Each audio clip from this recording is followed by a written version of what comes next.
Shalom Bapak Ibu Saudaraku yang kasih dalam Tuhan. Puji Tuhan kalau hari ini kita masih berikan kesempatan Tuhan untuk kita bisa mengagungkan nama Tuhan. Biarlah kesempatan yang indah ini kita bisa pakai untuk menyenangkan akan Tuhan kita Yesus Kristus. Untuk kita saat pagi hari ini boleh menikmati kemenangan daripada Tuhan. Mari kita akan berdoa.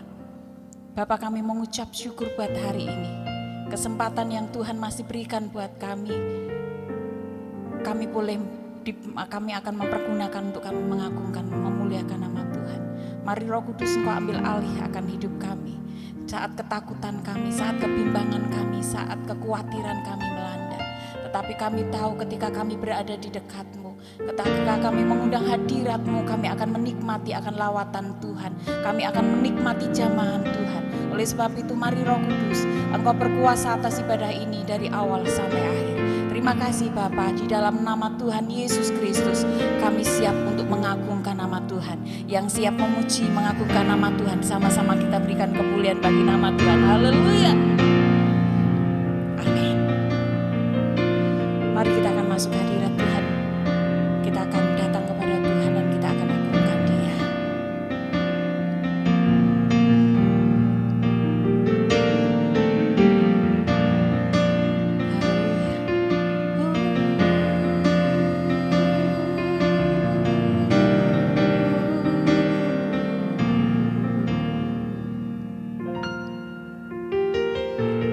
Bapakku datang.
Puji Tuhan, mari Bapak Ibu dan Saudara dikasih Tuhan, pagi hari ini kita akan bersama-sama mempersiapkan hati kita untuk mendengarkan firman Tuhan. Oleh karena bila kita semua mempersiapkan diri kita dengan hati kita yang rindu dan haus akan Tuhan, engkau yang mengikuti ibadah di rumahmu masing-masing bersama keluargamu, biarlah engkau persiapkan dirimu supaya ibadah kita memberkati kita pagi hari ini. Terima kasih Bapa Surgawi, Bapa, dalam nama Tuhan Yesus kami bersyukur kami boleh bersama-sama beribadah memuji memuliakan Engkau pagi hari ini. Biarlah setiap ibadah yang kami lakukan boleh menyenangkan hatimu, dan tiba saatnya pagi hari ini kami akan bersama-sama untuk mendengarkan firman-Mu. Biarlah firman-Mu boleh memberkati kami semuanya. Urapi hamba-Mu supaya hamba boleh menyampaikan firman-Mu dalam tuntunan kuasa Roh Kudus-Mu, dan setiap umat Tuhan yang mendengarkan firman Tuhan pagi hari ini dimanapun engkau berada, di rumah engkau masing-masing, supaya firman Tuhan memberkati kami semuanya. Segala tipu muslihat iblis apapun bentuknya mencoba menghambat karya Tuhan, berkat Tuhan dalam kehidupan kami patahkan, hancurkan dalam nama Yesus. Terima kasih Bapa, terpujilah nama-Mu. Kami siap untuk menerima berkat firman Tuhan pagi hari ini di dalam nama Yesus. Kami sudah berdoa dan bersyukur, dan kami siap menerima berkat firman-Mu. Haleluya, haleluya. Yang siap mendengarkan firman Tuhan kita sepakat berkata amin. Puji Tuhan. Shalom Bapak Ibu dan Saudaraku dikasih Tuhan, pagi hari ini kita kembali dapat dipertemukan oleh Tuhan dalam ibadah kita. Oleh karena biarlah setiap kita yang hadir pagi hari ini di rumah kita masing-masing, kita persiapkan hati kita supaya firman Tuhan pagi ini boleh memberkati kita sekalian. Bapak Ibu dan Saudara dikasih Tuhan, pagi hari ini saya mau menyampaikan firman Tuhan, yaitu saya berbicara tentang menyikapi di saat kondisi yang sulit. Menyikapi di saat kondisi yang sulit. Sekarang kita menyadari bahwa kondisi sekarang ini bukanlah kondisi yang mudah. Dengan kata lain, kondisi sekarang adalah kondisi yang sulit untuk kita hadapi. Tetapi saudaraku dikasih Tuhan, sekalipun demikian kita percaya bahwa Tuhan tidak pernah tinggalkan kita. Karena itu ada beberapa langkah yang harus kita perhatikan pada pagi hari ini dalam menyikapi kondisi yang sulit yang hari-hari ini kita hadapi. Oleh karenanya mari kita bersama-sama membuka firman Tuhan. Kita akan membaca dalam Injil Lukas pasal yang ke-18. Injil Lukas pasal yang ke-18 ayat yang pertama hingga ayat yang ke-8. Injil Lukas pasal yang ke-18 ayat pertama hingga ayat yang ke-8. Judul perikopnya perumpamaan tentang hakim yang tak benar. Demikian perkataan firman Tuhan. Yesus mengatakan suatu perumpamaan kepada mereka atau kepada murid-muridnya untuk menegaskan bahwa mereka harus selalu berdoa dengan tidak jemu-jemu. Katanya di dalam sebuah kota ada seorang hakim yang tidak takut akan Allah dan tidak menghormati seorang pun. Dan di kota itu ada seorang janda yang selalu datang kepada hakim itu dan berkata, belalah hakku terhadap lawanku. Beberapa waktu hakim itu menolak. Tetapi kemudian ia berkata dalam hatinya, walaupun aku tidak takut akan Allah dan tidak menghormati seorang pun, namun karena janda ini menyusahkan aku, baiklah aku membenarkan dia supaya jangan terus saja dia datang dan akhirnya menyerang aku. Ayat yang ke-6, kata Tuhan, camkanlah apa yang dikatakan hakim yang lalim itu. Tidakkah Allah akan membenarkan orang-orang pilihannya yang siang malam berseru kepadanya?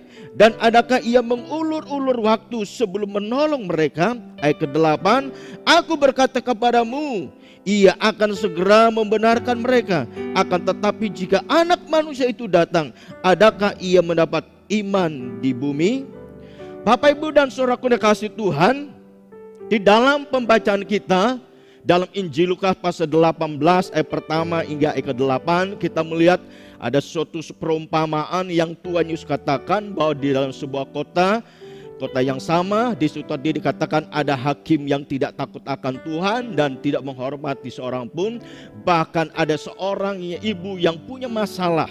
Ketika dia punya masalah, ibu di kota yang sama dia datang kepada hakim itu dan minta pembelaan.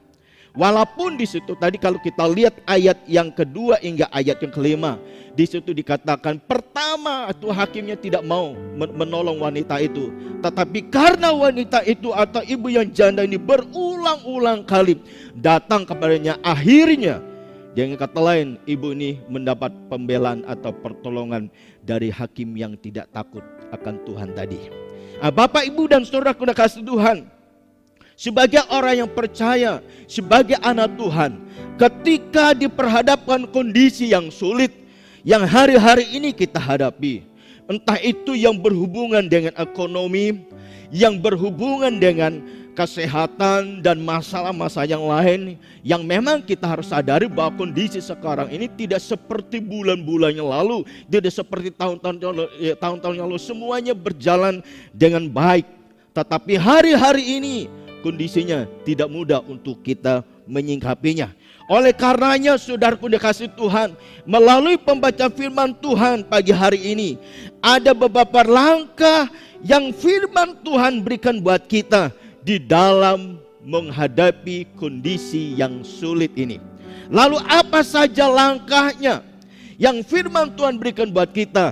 Dan hal itu harus menjadi suatu catatan bagi kita, perenungan buat kita, dan itu harus kita lakukan sebagai orang percaya. Adapun langkah-langkahnya yang firman Tuhan berikan buat kita, yang pertama Bapak Ibu dan Saudara dikasih Tuhan, firman Tuhan mendorong kita untuk tidak jemu-jemu berdoa kepada Tuhan.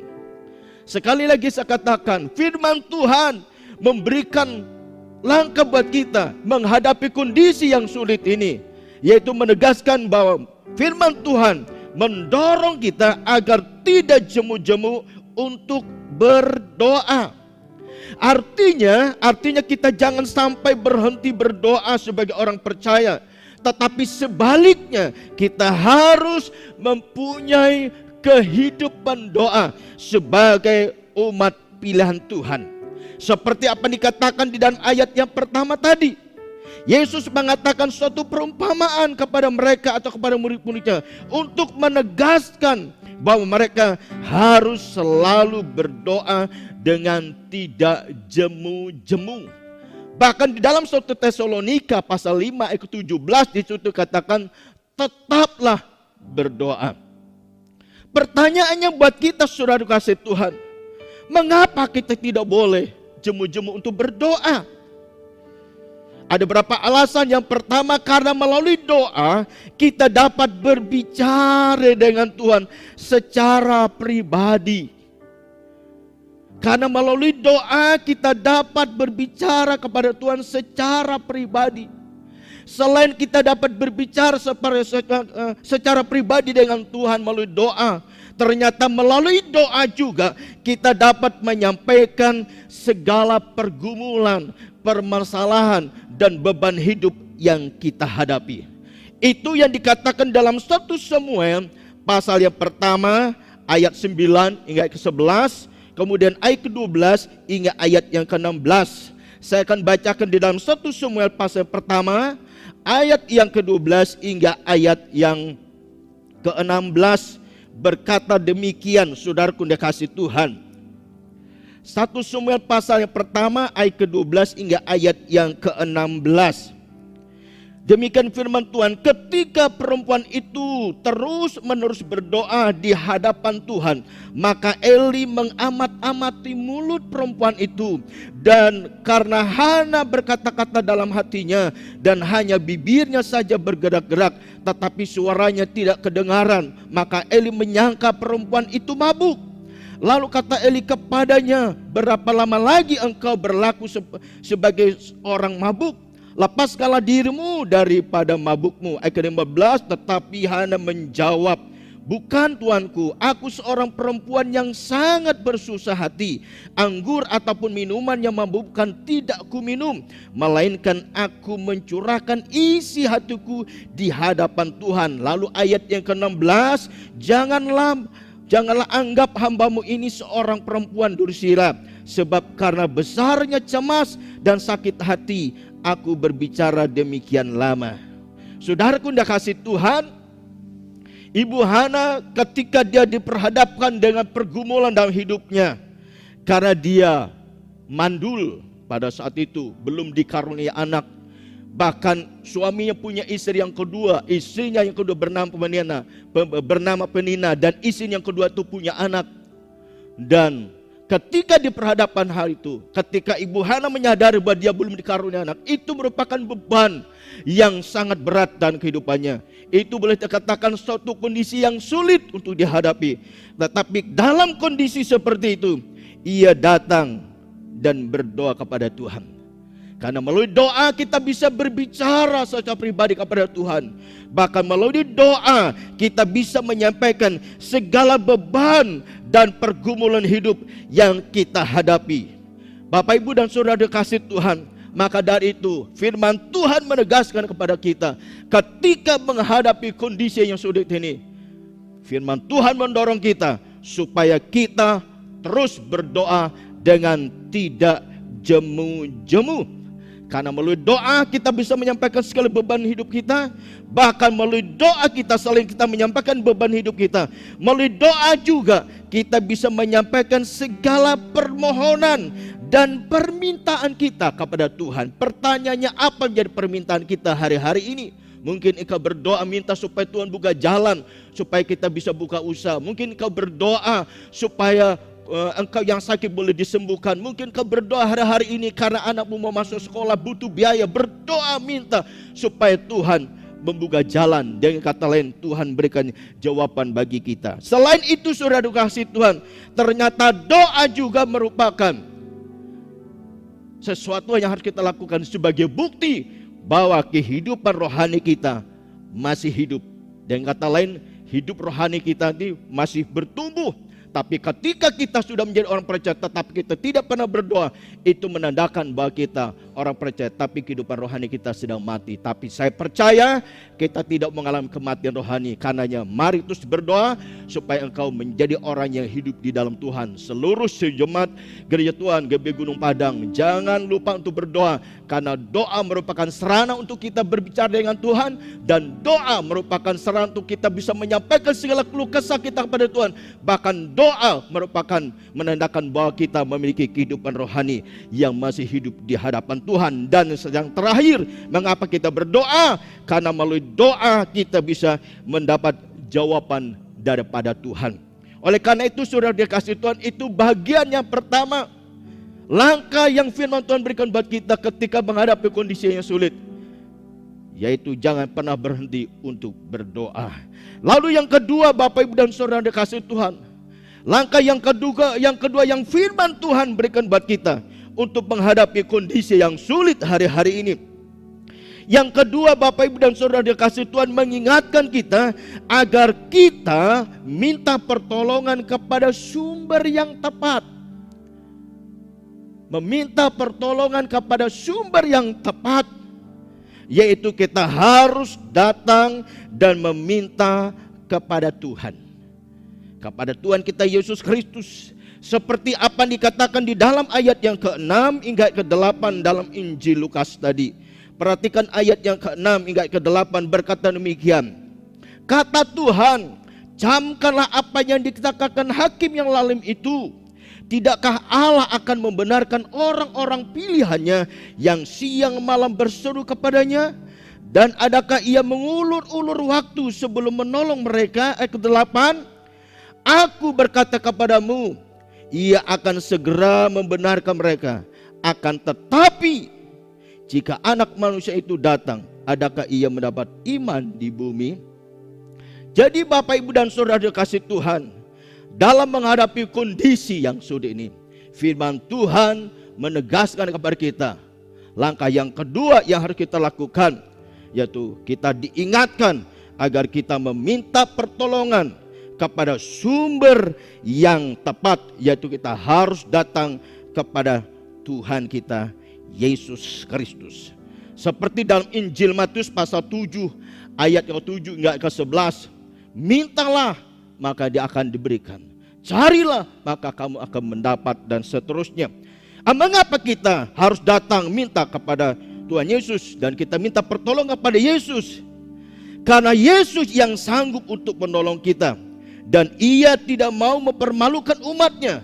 Karena itu Ia segera bahkan menolong kita tepat pada waktunya. Bapak, Ibu, dan saudara kasih Tuhan dan jemaat Tuhan yang mengikuti ibadah pagi hari ini di rumah kita masing-masing, biarlah firman Tuhan hari ini terus mengingatkan kita ketika kita diperhadapkan kondisi yang hari-hari ini tidak menentu, yang tidak bisa kita hindari. Tetapi sebagai orang yang percaya, jangan pernah berhenti untuk berdoa. Sebagai orang percaya, carilah pertolongan yang tepat, yaitu kita harus datang kepada Yesus. Sebab hanya Yesus yang sanggup menolong engkau. Mungkin hari-hari ini bebanmu berat, kau sudah bingung harus apa yang harus kau lakukan. Tetapi firman Tuhan pagi hari ini mengingatkan kita, mari datang kepada Tuhan. Serahkan pergumulanmu kepada Tuhan. Katakan beban itu kepada Tuhan, supaya kuasa Tuhan dinyatakan, pertolongan Tuhan nyata di dalam kehidupan kita. Jadi Bapak, Ibu, dan saudaraku yang kasih Tuhan, ini bagian yang kedua, langkah-langkahnya yang harus kita lakukan ketika menghadapi kondisi yang sulit. Dalam pekerjaan, dalam ekonomi, dalam rumah tangga, maupun dalam kehidupan rohani kita. Yang kedua, datang kepada Tuhan Yesus, bukan kepada yang lain. Ketika engkau datang kepada Yesus, Dia sanggup menolong engkau, dan Dia tidak akan mempermalukan kita, dan Dia selalu menolong kita tepat pada waktunya. Yang ketiga, Bapak, Ibu, dan saudara dikasih Tuhan, firman Tuhan mengajarkan kita langkah yang harus kita lakukan, yang harus kita kerjakan ketika diperhadapkan kondisi yang sulit hari-hari ini. Yang ketiga, agar kita tetap beriman hanya kepada Yesus Kristus. Sekali lagi saya katakan, firman Tuhan menegaskan kepada kita, langkah yang ketiga yang harus kita lakukan dalam menghadap kondisi yang sulit ini. Yang ketiga, agar kita tetap beriman hanya kepada Tuhan kita Yesus Kristus. Mengapa kita harus beriman kepada Yesus? Ada beberapa alasan. Yang pertama, alasannya karena Yesus anak Allah. Yang kedua, karena Yesus jalan kebenaran dan hidup. Injil Yohanes pasal 14 ayat ke-6. Alasan yang ketiga, karena di dalam Yesus kita mendapatkan yang namanya pengampunan dosa kita. Manusia dalam dunia ini, siapapun kita, tidak ada manusia yang sempurna. Kita semua adalah manusia yang sudah berdosa. Karena kita ini menyadari manusia yang berdosa, mari kita beriman kepada Dia, percaya kepada Dia. Karena hanya di dalam Yesus ada pengampunan, ada penebusan dosa. Ditulis dalam 1 Petrus pasal pertama ayat 18 hingga ayat yang ke-19. Ketika kau menyadari manusia berdosa, tapi engkau beriman kepada Kristus Yesus Tuhan kita, karena Dia sebagai anak Allah, maka saya percaya di dalam Yesus ada pengampunan. Lalu yang terakhir, alasan yang terakhir mengapa kita harus beriman kepada Kristus. Yang terakhir, karena hanya di dalam Yesus kita dapat diselamatkan. Firman Tuhan berkata dalam Kisah Para Rasul pasal yang keempat, ayat ke-12, bahwa di bawah kolong langit ini tidak ada nama lain yang diberikan kepada umat manusia yang olehnya kita dapat diselamatkan. Oleh karena itu, saudara kasih Tuhan, firman Tuhan menegaskan kepada kita, memberikan langkah-langkah yang harus kita lakukan di dalam menghadapi kondisi yang sulit ini. Yang pertama, jangan pernah berhenti untuk berdoa, tapi teruslah berdoa dan miliki kehidupan doa. Yang kedua, ketika engkau minta pertolongan, jangan minta kepada yang lain, tapi datang kepada Yesus. Karena Yesus yang sanggup menolong kita, dan Dia tidak akan permalukan kita, dan Dia selalu menolong kita tepat pada waktunya. Lalu yang ketiga, kita harus menjadi umat Tuhan yang sungguh-sungguh beriman hanya kepada Kristus. Karena Yesus adalah anak Allah. Karena Yesus adalah jalan kebenaran dan hidup. Karena Yesus kita mendapatkan pengampunan, dan di dalam Yesus kita mendapat keselamatan. Karena itu saudara dikasih Tuhan, Bapak Ibu dan saudaraku yang dikasih Tuhan, seluruh sidang jemaat GP Gunung Padang khususnya, biarlah pesan firman Tuhan minggu hari ini memberkati kita semuanya, mendorong kita supaya kita jangan pernah melupakan Tuhan, ya. Dan jadilah anak Tuhan yang kuat dan teguh imannya hanya kepada Tuhan kita Yesus Kristus. Dan akhirnya pada pagi hari ini saudara kasih Tuhan, berdoalah dengan tidak jemu-jemu kepada Tuhan dan mintalah pertolongan kepada Tuhan Yesus Kristus sebagai sumber yang tepat, karena Yesus anak Allah dan Dia sanggup menolong kita dan jadi anak Tuhan, dan juga tetap memiliki iman yang kuat dan teguh hanya di dalam Tuhan kita Yesus Kristus. Amin. Demikianlah firman Tuhan pagi hari ini. Kiranya setiap kita yang sudah mendengarkannya di rumah kita masing-masing, semuanya boleh diberkati Tuhan. Kita tetap kuat menjalani hidup ini sekalipun dalam kondisi yang sulit. Tuhan Yesus memberkati. Mari kita bersama-sama.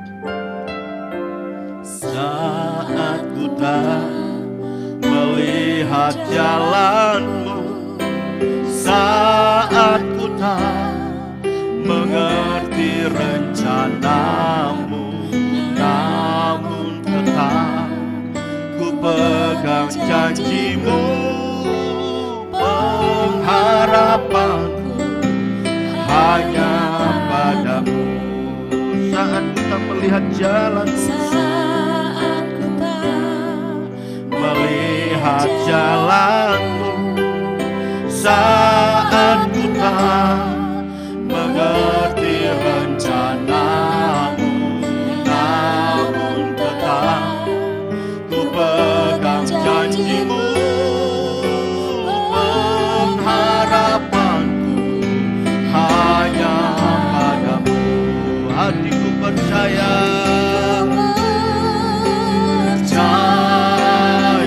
hatiku percaya,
katakan hatiku percaya.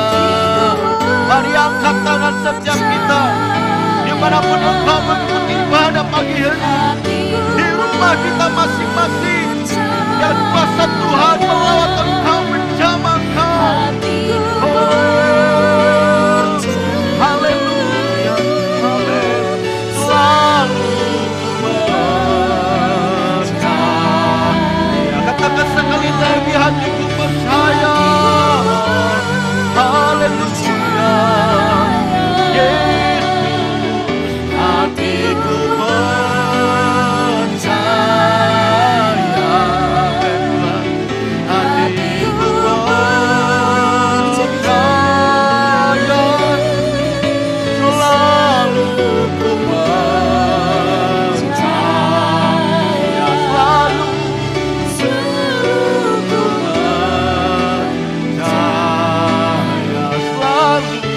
selalu ku percaya.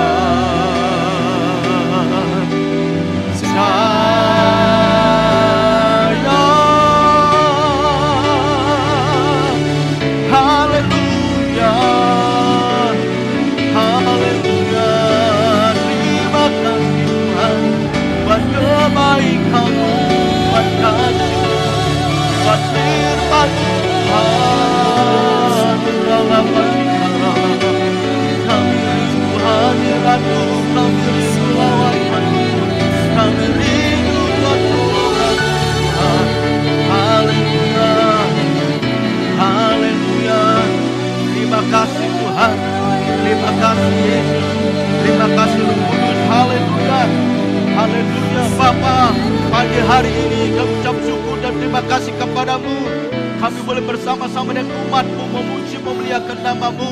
Biar Tuhan apa yang kami lakukan dalam ibadah kami pagi hari ini, dimanapun umat Tuhan mengikuti ibadah ini, baik di rumah kami masing-masing, karena ibadah kami sama hari ini masih ibadah secara online Tuhan, tapi kami percaya kuasa-Mu tidak bisa dibatasi. Dimanapun umat Tuhan memuji Engkau, kami percaya Engkau sanggup melawat kami dan menolong kami.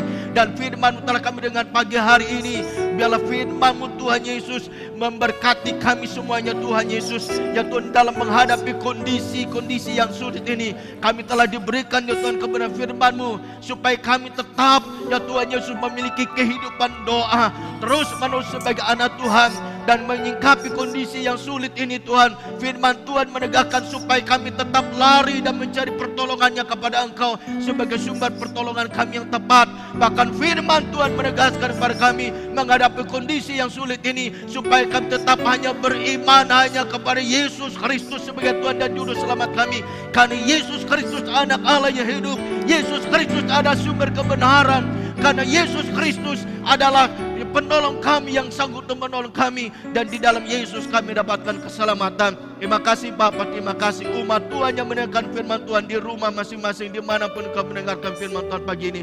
Kami percaya kuasa Tuhan akan menjamah Engkau, yang lemah Engkau diberikan kekuatan, yang sakit Engkau bolehkan mujizat kesembuhan, yang para rohani diberikan kemenangan. Bahkan menghadap beban yang berat, Tuhan berikan kekuatan kepada setiap kita, supaya kita tetap kuat menghadap kondisi-kondisi yang sulit hari-hari ini. Terima kasih Bapak, terima kasih. Dan pagi hari ini kami memberkati seluruh sidang jemaat Tuhan GBI Gunung Padang, 5 generasi pribadi supaya dikeluarkan ke keluarga, supaya dilaut oleh Tuhan, dan pekerjaan usaha mereka juga diberkati Tuhan, dibuat berhasil.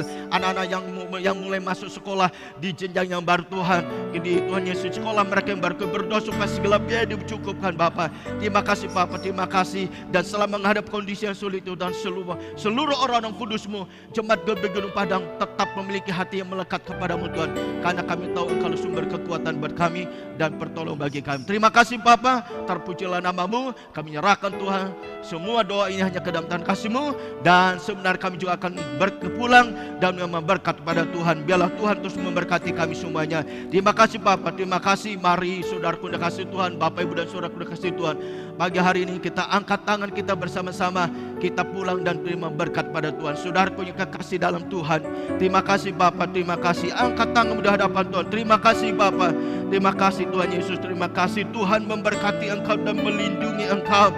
Tuhan menyinari Engkau dengan wajahnya dan memberi Engkau kasih karunia. Tuhan menghadapkan wajahnya kepadamu dan memberi engkau damai sejahtera. Sekarang saudara, kasih Tuhan, tiliman berkat dari Allah Bapa, kasih sayang di dalam Tuhan kita Yesus Kristus, serta persekutuan dengan kuasa Roh Kudus menyertai kita sekalian mulai saat ini sampai Maranatha. Yang percaya diberkati Tuhan, kita katakan bersama-sama amin. Tuhan Yesus memberkati kita sekalian.